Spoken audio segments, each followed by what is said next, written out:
Garrett, are you ready to apologize to Vince Russo?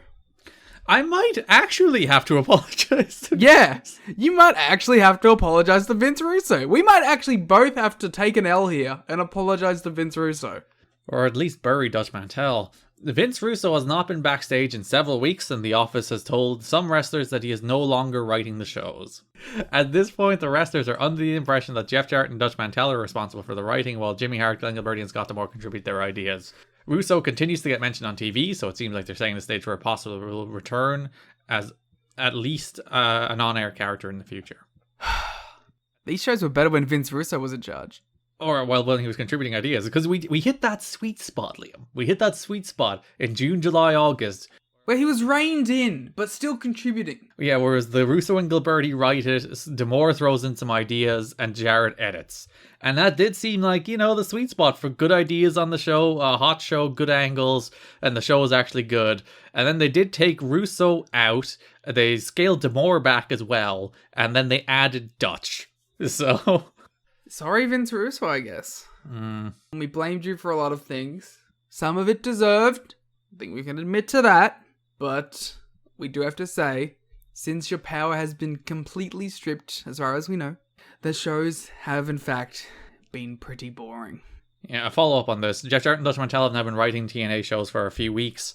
The weekly creative meetings are held Thursday morning in Nashville and attended by Jarrett, Mantel, Jimmy Hart, Glenn Gilberti, Scott D'Amore, and Dixie Carter. Jarrett still has final say on all booking matters, and Mantel is clearly second in creative power. Gilberti, who used to write the shows along with Vince Russo, is still involved, but only as a contributor. D'Amore also contributes his ideas, but he's not nearly as involved in the process as he was when Russo and Gilberti were writing the shows.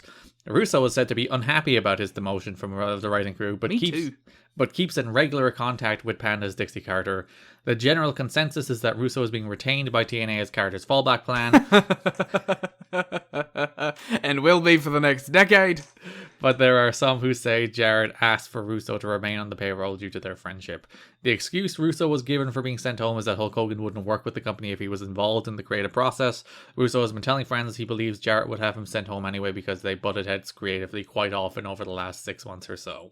This is like, it takes a while to get Russo out of this company, every time. Or it's like he's been ostracized now, he doesn't have creative power, but he still hangs around the company for another year and is an on-air character for a large portion of that still.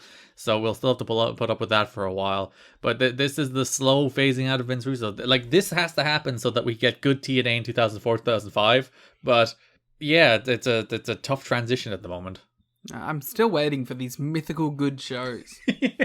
There was definitely a time where we talked and you're like, oh, it gets good. And it feels like I've been hearing it gets good for literally 2 years at this point. Hey, it got good during the summer. You had a little taste. And listen. It got good, but it was still like, a 6 out of 10. Like, no, it was like a 7, occasionally an 8. I'm not running to show people these shows here, okay?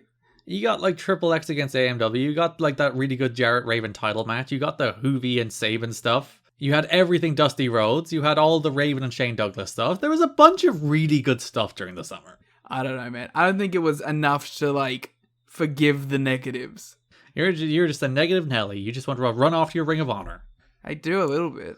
Listen, you will suffer through, and we'll eventually get to good TNA. Okay? I'm sure we should put that in the fucking intro. It's only going to take about another year of programming, but we'll get there.